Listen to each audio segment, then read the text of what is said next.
Hey guys, welcome to Bookish Islander. My name is Juan, and today I want to talk to you about a summer read, one of those beach reads, one of those books that are so easy to read that you don't really need to pay any attention. You can sit under the sun or find a cool little shady place by the pool and read them, you know?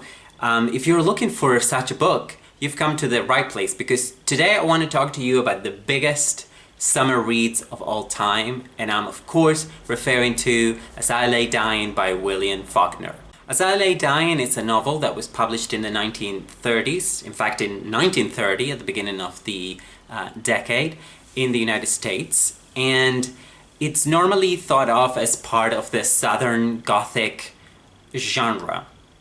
But that might be a bit misleading if you haven't studied Southern Gothic. So I'm gonna try to do this review of the book by not talking about, by not using literary terms or literary theory, and just, I'm gonna try to keep this review of an extremely complicated book as simple as possible.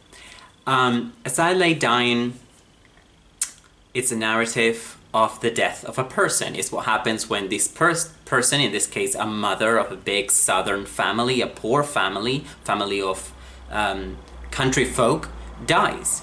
And what happens when she had previously decreed that she wanted to be buried in another town, in this case in Jefferson.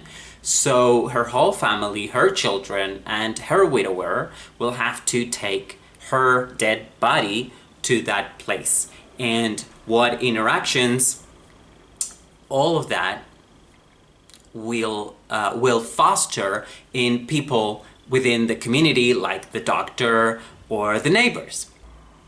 So to approach that complex narrative, or rather that simple narrative, but make it more complex and interesting, William Faulkner uses lots of techniques that were in vogue at the time, like the stream of consciousness. So what that means, and because I said I was going to try to do this review without using any of those terms, I will explain what that is, because it's impossible not to talk about stream of consciousness or a stream of consciousness technique when talking about As I Lay Dying. So what it is that you will get to see what people are thinking, well, in this case the members of her family, and at some point even her thoughts, the dead person's thought, obviously before they were dead, as they were dying. So the I in the title is this character that you only get to hear speak, I think, twice, and then you hear everybody else's voices. So what does that mean, everybody else's voices? The novel is structured around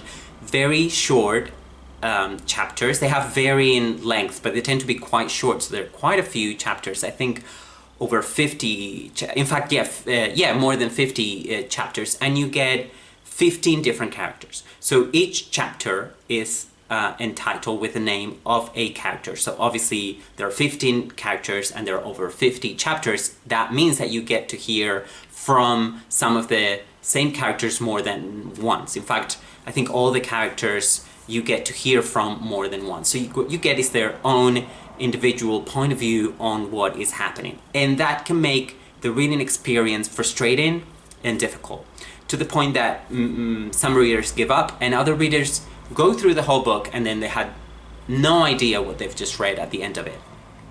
But it's 2019 as I make this video, so we have a lot of resources out there. And I would say there is no shame, absolutely no shame, in using those resources so you can understand and enjoy reading this great book. Because this is, make no mistake, it's a great book. It's a book that I admire. Is it a book that I enjoyed reading? Well, I enjoyed the feeling of finishing it and being able to follow the narrative and understand what Faulkner was trying to do. But I needed some resources to help me do that. So I think as long as you can get the main resource that you might need, but this depends on your own background and whether you've studied Faulkner in college or whatever, or literature. But if you're just a common reader, and we're all common readers really when it comes to it, all you need is a list of the characters' names, and then just see how they relate to who they are, in relation to the family. So they're one of the children, they're the neighbor, they're the doctor, etc., etc.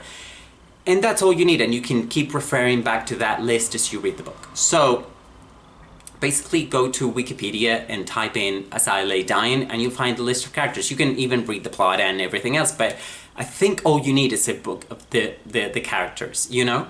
And then you'll be able to enjoy this book. It is a great book. It is a complex book. I think it's a book that will give you a sense of achievement once you've read it. It certainly did do that for me. And it's a book that I would recommend if you're interested in American literature, if you're interested in the South, if you want to read a great work of fiction from the 20th century, then this is a must read. But yeah, don't be afraid to use any of the resources that are out there for you. It's been adapted to the theater, it's been adapted even to film by James Franco. We're not really going to go there about James Franco. I haven't seen any of the adaptations, I've just read the novel. If memory serves, I've read it twice. I studied it back in college a few decades ago, couple of decades ago, okay? And I've just read it again recently. I think listening to it in audiobook might also help, because you'll get different voices. If it's a good audiobook version, you'll get different voices for the different characters, and that might make it easier for your brain to process the narrative and who's who. It's a book that you might have to reread, or you might have to stop and go back. So yeah, it is hard work, but I think it pays off if you're willing to put in the work. I think if you just read it without any of the resources, you might struggle. It might be too frustrating, unless you're a genius, which you might be, and if you subscribe to my channel, you probably are.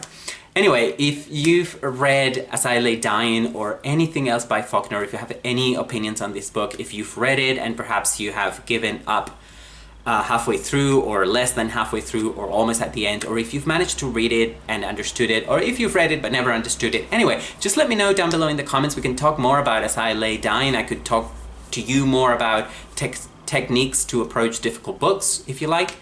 And that's all for me for now. I hope you enjoyed this video. If you haven't subscribed, please subscribe, and please feel free to share this video anywhere on social, and I'll see you again very soon. Bye bye.